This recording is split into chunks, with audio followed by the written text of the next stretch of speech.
In early 2006, Eminem was struggling to write his next song for Album 6. "Screw this," he said before tossing the pen. "I'm going home to eat some nachos and hate myself." Jeff Bass, who sat there like a disappointed dad, crossed his arms and muttered, "Keep that up, and this album's never coming out. This all ends tomorrow." But M just flipped him off and went on his merry way.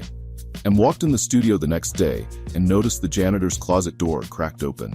M was hesitant to peek inside as it was commonly referred to as the jerk-off room, legendary for Bizarre's private moments, so it was strictly off-limits. But against his better judgment, he peered inside anyway.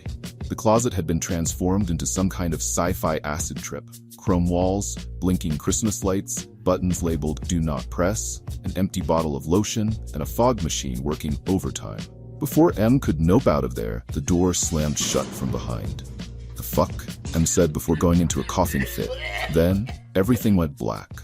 When M woke up, he checked his watch and was taken aback by what the year displayed. 2026. A voice then appeared from a speaker in the room.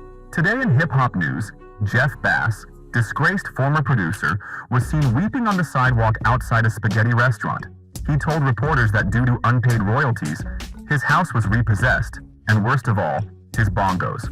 Meanwhile, Eminem, now performing under the name MC Grocery Bag, debuted his new single, "Put the Food in the Bag," live from the Maplewood Mall food court. Critics and fans alike wonder, will the real Slim Shady please come back and knock some sense into this washed-up old fuck?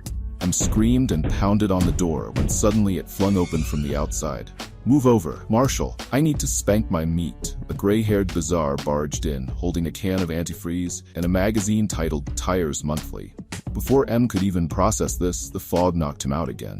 This time when he woke up, his watch read 2006.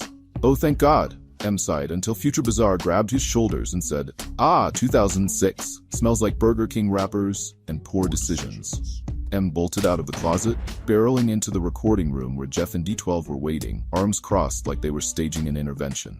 "We told you, Marshall, the laziness ends today," Jeff said. "You motherfuckers gassed me? Where the hell did you get a time machine anyway? I know the royalties ain't paying you that well, Jeff." Jeff rolled his eyes. "It's not a time machine, M. We rigged the closet with knockout gas and a speaker to scare you into working." Bizarre suggested it after watching Back to the Future on acid. That's when Paul appeared from out under a desk and said, "You're lucky I wasn't in that closet. Otherwise that would be a hate crime." Kuniva snickered and said, "You know, I think my great-grandfather survived the Holocaust." Danon slapped him upside the head. Before M could respond to the shenanigans, future Bizarre kicked the door open, holding a sandwich. "I'm done beating my meat. Now I'm eating meat."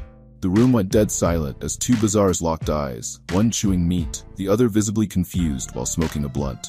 M braced for the universe to implode, but instead, the seated Bizarre peeled off his wig. "Gotcha, dumbass," said his cousin Albert, cackling like a sitcom laugh track was queued up. The real Bizarre ripped off his fake gray hair and threw it at M. "I'm serious. I really did beat my meat in there while you was knocked out." Everyone in the room collectively groaned in disgust. Shaken but inspired, M recorded the song "All Ends Tomorrow" in one take, a heartfelt anthem about breaking bad habits. Ironically, he ignored the message entirely shortly after recording it, as he went home and demolished a tray of nachos while watching Cops. Album 6 was eventually scrapped in favor of the King Mathers mixtape, which also ended up scrapped.